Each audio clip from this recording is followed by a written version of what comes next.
पालघर जिल्ह्यातील गंजाड मणिपूर तालुका डहाणू शिवारात एका अनधिकृत गोदामावर जुलै महिन्यात कृषी व पोलीस विभागाने केलेल्या संयुक्त परंतु संशयास्पद रीतीने केलेल्या कारवाईत राजस्थान सरकारच्या शासकीय योजनेतील युरिया खताचा साठा हस्तगत करण्यात आला होता। या भागातील शेतकऱ्यांना येथील एका गोदामात काही संशयास्पद काम चालू असल्याचं आढळून आल्याने त्यांनी येथील कम्युनिस्ट पक्षातील काही कार्यकर्त्यांसोबत सापळा रचून कृषी व पोलीस यंत्रणेच्या मदतीने गोदामावर छापा टाकला होता। तेव्हा युरिया खताच्या 60 गोण्या जप्त करण्यात आल्या। त्यानंतर गोदाम सील करण्यात आलं होतं। परंतु या घटनेच्या दरम्यानच या गोदामात जप्त केलेल्या युरियाचा साठा एका वाहनाने अधिकाऱ्यासमक्ष अन्यत्र हलवण्यात आला। या गोदामात राजस्थान कोटा येथील प्रधानमंत्री योजनेतील युरियाचा खताचा साठा जप्त केला होता। दरम्यान गोदामात सापडलेल्या आक्षेपार्ह वस्तूंचे नमुने देखील परीक्षणासाठी नाशिक येथील प्रयोगशाळेत पाठवण्यात आले आहेत। आता या ठिकाणी प्रश्न असा उपस्थित होतोय की गोदाम सील केल्यानंतर जप्त केलेला साठा पुढील आदेश येईपर्यंत जागेवरून हलवता येत नाही।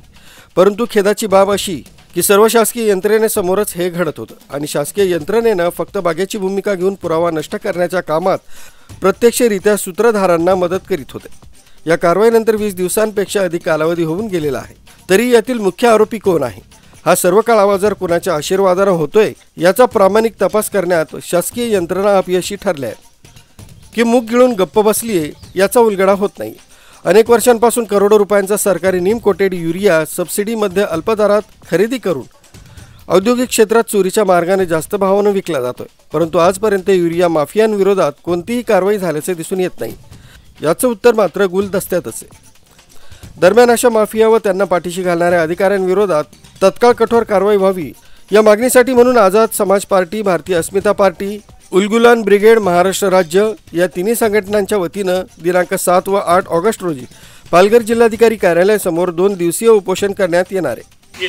मणिपूर हे जे गाव आहे की ज्या गावामध्ये 13 जुलै रोजी मोठ्या प्रमाणामध्ये हा जो पाठीमागे जे गोडाऊन दिसतात या गोडाऊनला युरियाचा साठा जप्त केला। आज 13 जुलै, आज 2 ऑगस्ट चालू आहे, परंतु या 20-21 दिवसांमध्ये अजूनही कोणत्याही या गोडाऊनच्या मालकावर गुन्हा दाखल झाला नाही। हा चोरीचा माल कोणी आणला तर त्यांच्यावर गुन्हा दाखल झाला नाही। तिथे उपस्थित असलेले जे कृषी अधिकारी होते, पोलीस होते, यांच्या समोरून पूर्ण युरिया भरलेला जो ट्रक हा त्यांच्या समोरून गेला, हा त्यांनी अडवला नाही, त्यांची चौकशी झाली नाही, ते कोणत्याच प्रकारची चौकशी झाली नाही। एवढंच नव्हे तर ह्या 20-21 दिवसांमध्ये तो युरिया नीम कोटेड होता की इंडस्ट्री एरियाचा होता या तपासणीसाठी नाशिक येथील प्रयोगशाळेमध्ये दिलेले सॅम्पलचा आज रिपोर्टसुद्धा आज पण अजूनपर्यंत रिपोर्ट आला नाही।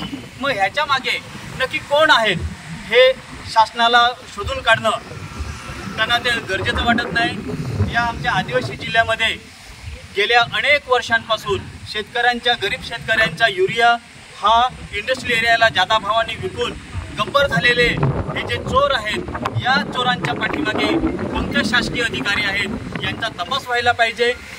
कुठून हा खत येते, कुठून ह्याला देते कोण, कुठल्या कंपनीतून येते त्या कंपन्यांची चौकशी व्हायला पाहिजे।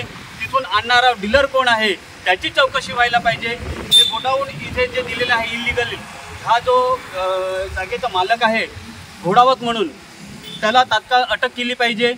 एवढंच नव्हे तर इथे गोडाऊनमधून माल हा ज्या ज्या कंपन्यांमध्ये जातोय, तारापूर इंडस्ट्रीमध्ये जात असेल किंवा इतर विभागामध्ये जातोय, त्या कंपनीची चौकशी व्हायला पाहिजे आणि सर्वांवरती लवकरात लवकर गुन्हे दाखल व्हायला पाहिजेत।